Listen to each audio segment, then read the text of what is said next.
What's up, everybody? I've got our little Redcat MT-18 here, and I thought maybe we'd goof around with the rear wheel steering. Now, this has a spot to mount the rear servo. Let me take this top off here. They've got a spot to mount the rear servo right here, and it's just a plastic block that sets in the servo mounts, and it locks your steering link down so that can't move from the factory. Now, you can mount a servo there and plug it in channel 3 on the radio, which I've seen this done over at Philip over at Neo RC. You can do that and then use channel 3 for left and right steering, but that means you have to work your left thumb with your right hand in order to achieve four-wheel steering smoothly, and I don't really care for that idea a whole lot. That seems like way more of a pain than it needs to be.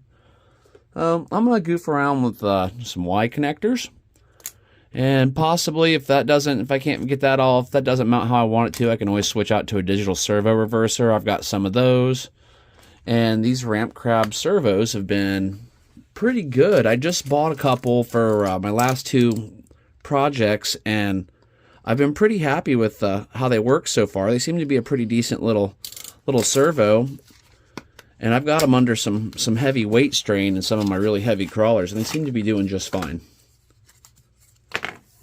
Oh, there we go. So we're going to use these, and they come, you get 2 servos in one of their packs. I think it's like $20, $22, something like that. I can't remember right offhand. But you get all the different servo connectors, including these are aluminum ones here. So that's what we're going to be using for this project. And these little guys are 2.6 kilogram mini servos, weight 13 grams. So they're not a bad little servo. All metal gear, seem to have a pretty nice response time. The first thing I'm going to do is I'm going to take that block out and mount a servo in there, mount it up. And I'm going to turn that digital, or put this in place and see how this Y connector works. And if that works out good, then I'll explain all that and we'll go from there. If it doesn't work out good, I'll explain how it didn't work. Oh, really super simple to remove your little rear steer deal. You just undo that, and that stays in place in the ball end. It's got the ball end built in the end of it. And then you have this little screw here. Now a little further. Yeah, I cheat. I got tired of twisting screws with the hand all the time. Where's the wrist out? This makes life a lot easier. And let's see, is there another one in there, or is that? That should be about that. So, yep, slides right up out of there.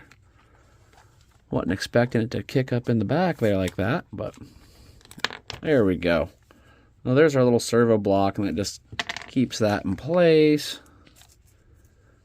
And it looks like we'll need to mount our new servo right here. Let's see how well this one fits in here while we're here. Oh, look at that. That slid right down in nicely. With any luck, I won't know till I plug the Y connector in, find out whether these tires are going to both turn the same direction like they should or not. Man, this thing's got a ton of steering. I can imagine four-wheel steering. This thing, I don't know, it might be a little bit on the crazy side. Well, let me get going on that. Okay, I have encountered problems and solutions. So the regular splitter did not work. They had both of them go in the same direction, which would have just made us crab steer. What I did to remedy that, since I wanted to continue to use all the stock electronics, is I went to a digital servo reverser. What this does is you plug one lead into your receiver, and then your other 2 leads go out to your servos. And this little pot right here is your trim setting. Since you won't have any trim on your radio, you have to dial your trim in with that little guy right there. But look at that. That is some that's a lot of steering. On the back, I was not able to use the aluminum servo horn because it is set up for a smaller hole, I believe like the 1.4 or something like that. But I'll probably just drill that out to the proper one later and tap it. Most likely won't be a big deal, but there's our rear servo. And that ramp crab servo works nice. What I need to do is get everything obviously tightened down, and all wrapped up. But that is some serious steering. I am going to have to definitely limit myself, or else we could be talking about some rollover events. But winter is upon us, and once we get some snow, I think this thing is going to be able to do some serious donuts. I'm going to get everything buttoned back up, just wire tie everything in place, put the top on it, and we'll take it outside and see how crazy it is. I will try to find one of these on Amazon and see if I can leave a link. I've had this one for a while. I've used them several times on other builds I've done in the past. And a lot of times I've also used them on airplanes a couple times when I didn't have enough channels and I needed something to go in reverse. I would use this to achieve that. This is how I tidied all of my wiring up. I just ran it all on this outside frame rail because if I want to remove this, I don't know I'm going to want to keep this rear wheel steering. So I wanted to make it easily removable, so I just ran it up to the top of the frame rail, and then I just kept checking the body and putting it on to make sure everything cleared properly. And I can easily get to my adjustment pot to change my trim a little bit if I need to. Oh, only thing left to do is spin some donuts. Well, I told you snow would be coming soon, and yeah, the next morning here we are.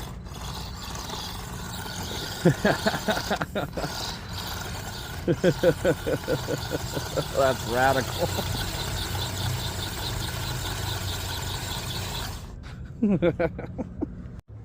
All right, that was some pretty fun goofing. Let's see how it actually drives, though.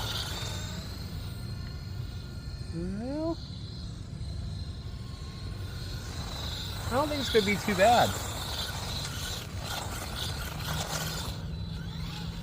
You have to do a little bit of steering trims. Well, there we go.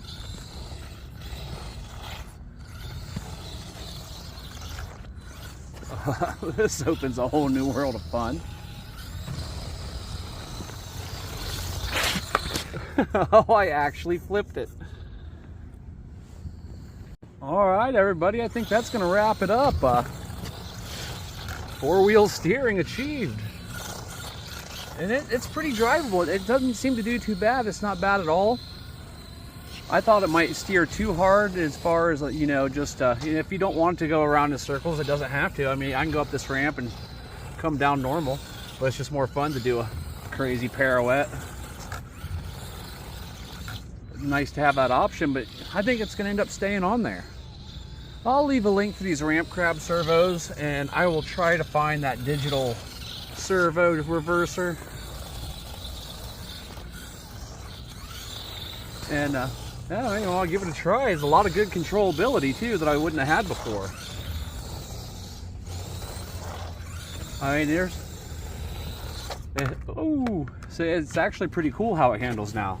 Well, catch you later, guys. Have a good one.